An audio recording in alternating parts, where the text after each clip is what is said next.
Hi, this is Lucia with The Art of Love.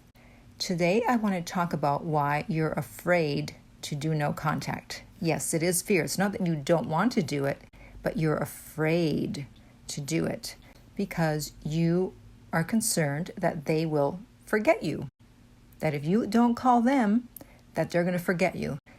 And it may not necessarily be that you're thinking they're going to forget that you even existed, that you even had a relationship, but that if you don't reach out to them, they're not going to reach out to you. But guess what? If you don't reach out to them and they don't reach out to you, that means that even if you had reached out to them, you would never have gotten back together. But people don't want to find out the truth.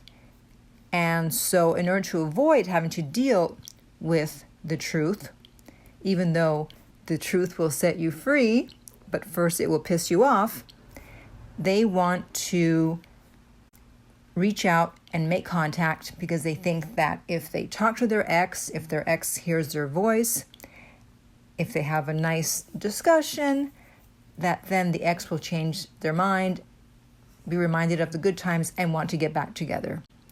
But that's rarely how it goes. And also, if they don't talk to the ex, if they have to leave a message or if they send a text, even being in limbo feels better than nothing at all because they think, well, I was the last person to send a text, so now there's a chance that my ex will contact me because they have a text to respond to. And so you start out with high hopes and you think, oh, maybe he'll respond now or she'll respond now. An hour goes by, 2 hours, 24 hours, nothing. It's like, okay, no problem. They're just, busy or playing hard to get. Fine.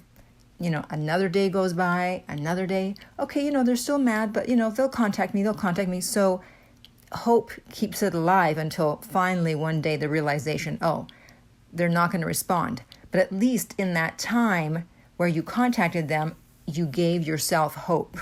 And that's why you want to break no contact, because you're trying to give yourself hope. And as I've said in so many videos before, if you've listened to any of them, the best hope you have, the best chance you have of getting your ex back, in most cases, is to do no contact. Because otherwise, when you break no contact, you're just going for the short-term gain, but you're not thinking long-term. So you might feel better short-term with the hope that they're going to respond to your text or call, or even if you get a chance to talk to them, you get a high momentarily. But what about the long-term gain? Now you've just alleviated any anxiety they felt at not hearing from you. They know you're still interested, and now they have no desire to reach out to you or try to get back to you or with you because they're not ready or they don't want to. And so they know that you're not going anywhere, so it's like, okay, cool. I can still be out here doing my thing and, maybe I'll get back together with them. I don't know, we'll see. Or not. And so that's why it's imperative that you think long-term and think of the fact that you're hurting your chances long-term when you break no contact. You have to be prepared to be in it for the long haul. This isn't going to be resolved overnight generally. It's a marathon, it's not a sprint.